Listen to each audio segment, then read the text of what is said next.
This organization started, unbeknownst to me, back in 2014 when I helped an Army captain in Syracuse, New York, resettle his 2 interpreters, and he needed kitchen items and household furniture.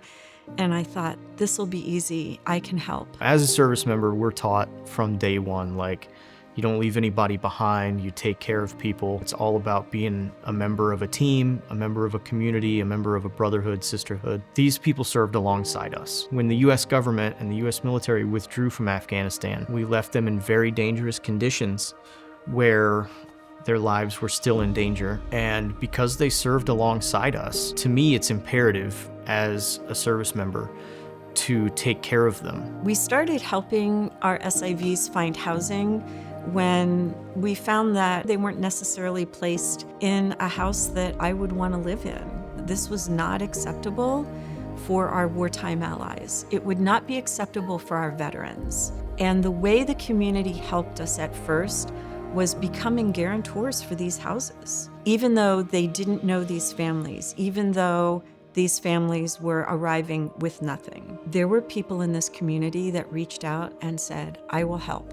I will guarantee this house for them. Meeting the SIV first tenant was amazing. They were so appreciative. They were really good to work with. I was blown away with just how much KLP does for them.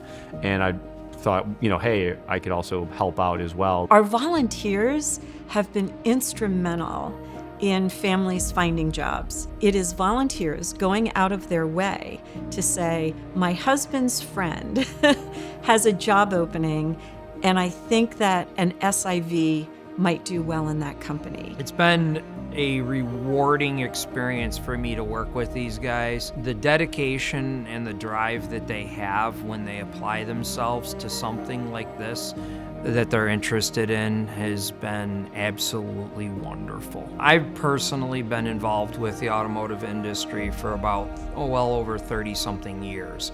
And I feel that this is my way to give back, and I'm doing so in one of the best ways that I can, and that's by training students to be competent, to be productive, to be able to make an instant impact from day one when they walk into a facility to start their new jobs.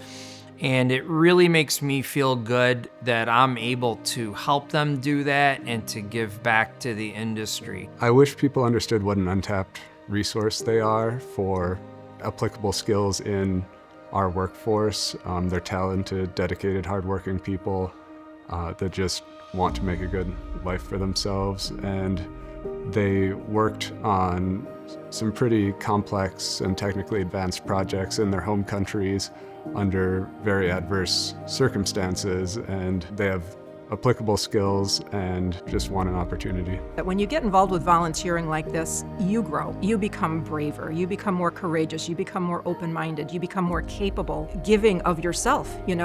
Many of us live in very privileged circumstances in which we're all set, We've been here a while, we have our own jobs and homes and cars and all this kind of stuff. We're generous Americans. Why shouldn't we give of ourselves to other people? Our SIVs and their family have sacrificed so much and put themselves in danger and given to our country in the same way the veterans that we are constantly saying deserve dignity and respect and benefits did. To leave them to the danger we expose them to is reprehensible. We owe them the exact same thanks and responsibility that the veterans coming back from Afghanistan receive from us. So I want to make sure that we're doing everything we can to lift them up and put them in the place they deserve, the place they earned through the work that they gave to us. These are people who were vetted because they worked for the U.S. government. Their lives are at great risk.